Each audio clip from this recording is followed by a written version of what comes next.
and Jimmy just takes over. I think Jimmy showed metal players that they could have ambition, that they could do different things other than just play power chords.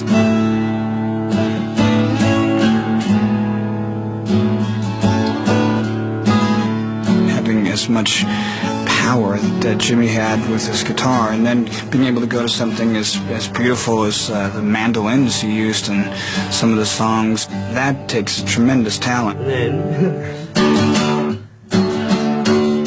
Zeppelin threw the doors open to everything that they wanted to write about and experience. They went everywhere.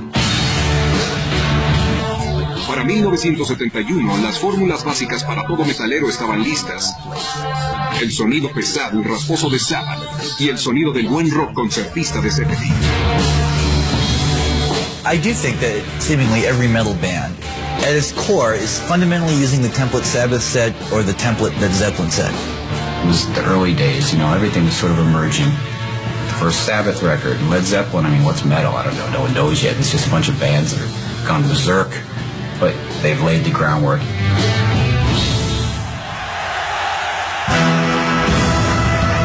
There are so many rock heroes. We need a rock villain. I want to be the rock villain.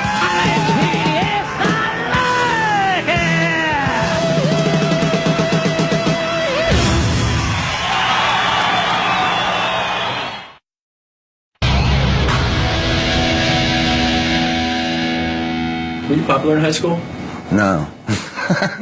No. With the police, I was popular.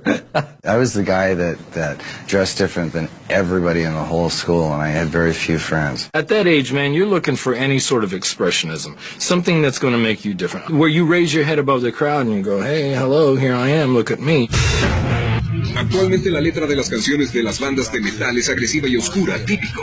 Pero a principios de los 70, Norteamérica aún no estaba lista para las presentaciones de Vincent Damar Farrier, el rechazado más notable de Norteamérica y mejor conocido como Alice Cooper. Nobody ever tried to do what Alice did. Nobody ever tried to be this sort of bizarre vaudevillian character. Alice Cooper believed fast cars, blondes, switchblades, sensationalism. We wanted to be the National Enquirer of rock and roll. There are so many rock heroes. We need a rock villain. I want to be the rock villain. Alice Cooper grew up on horror movies as much as he grew up on rock and roll.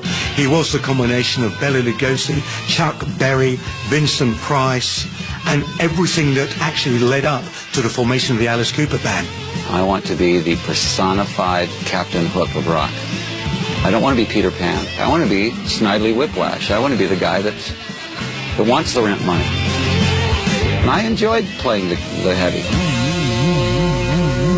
We fashioned a lot of Alice Cooper under the Betty Davis character in Whatever Happened to Baby Jane. That makeup she wore, the smeared makeup, that's where I got that. Because there was something just so creepy about her. Cooper llevó el metal oscuro británico un paso más adelante.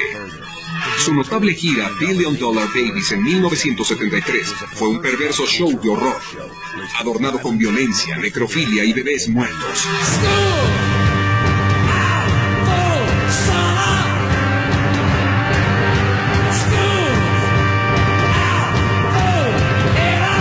We were trying to create something that hadn't been done.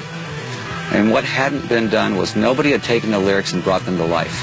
If you had a lyric like Dead Babies, with Alice, there's just no two ways about it. You have to show the audience that, not just sing about it. You use the stage as a canvas, and you bring it to life. Going to a concert became something more than like a bunch of guys on stage playing their songs. Once those doors shut on the arena, it does like turn into hell.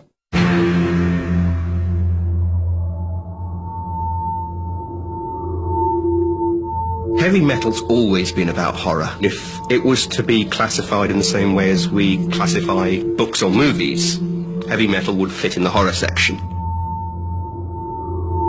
An alienated young person is drawn to things that are dark. You're going through terrible transitions of being a teenager or whatever, and darkness feels real good to you. I'm attracted to the evil, period. You know, I always was as a kid. You know, I was like, you know, the worst stuff I could find, I'm like, that's what I want to buy. Some people take comfort in fluffy bunnies during adolescence. Some people like to take out the vivid, technicolor, violent fantasies and draw them on the back of exercise books. And then one day a band comes along that kids just go, that's exactly what I'm feeling! Now! I remember one time I was watching TV with my dad, and I must have been about 15 to 16 years old, and Alice Cooper was on TV, and you know, and I'm sitting there watching, my dad's sitting next to me, and I have no idea what's going through his head, and I'm watching, and all of a sudden I hear this voice, and it's my dad, and he looks over at me like this, and he's talking through his teeth like this, and he's really mad, you know, and he looks over at me, he goes, if you ever look like that, I will kill you. And I'm sitting there thinking to myself, yeah, Dad, wait till they get a load of me. My reputation sort of precedes me, you know, as far as killing chickens and biting people's heads off and killing babies. I never did that for one thing. Colonel Sanders kills chickens. I don't.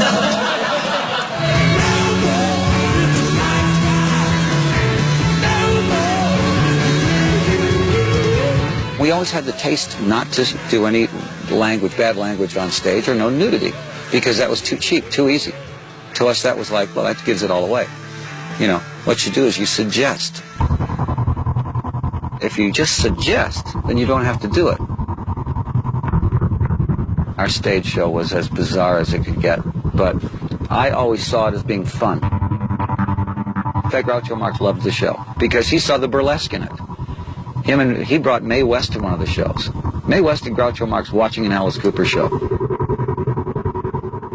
And neither one of them were fazed at all. The audience was going, Groucho Marx. I'm looking for the sign to see Groucho Marx and Mae West going, it's good vaudeville.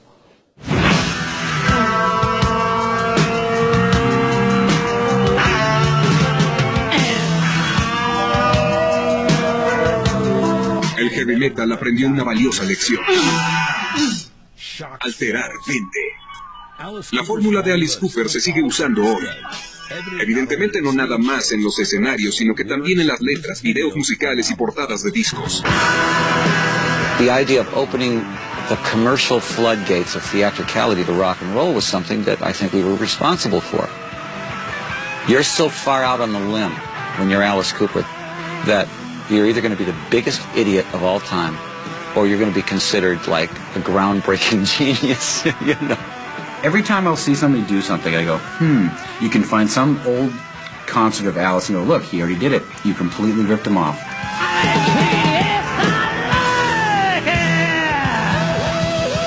He did everything first. It's sickening.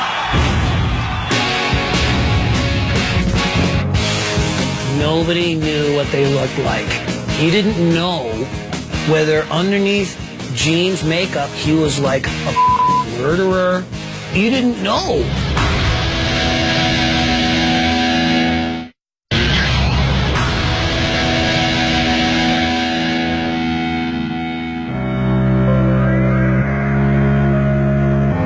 ¿Qué tal si hubiera 4 Alice Cooper?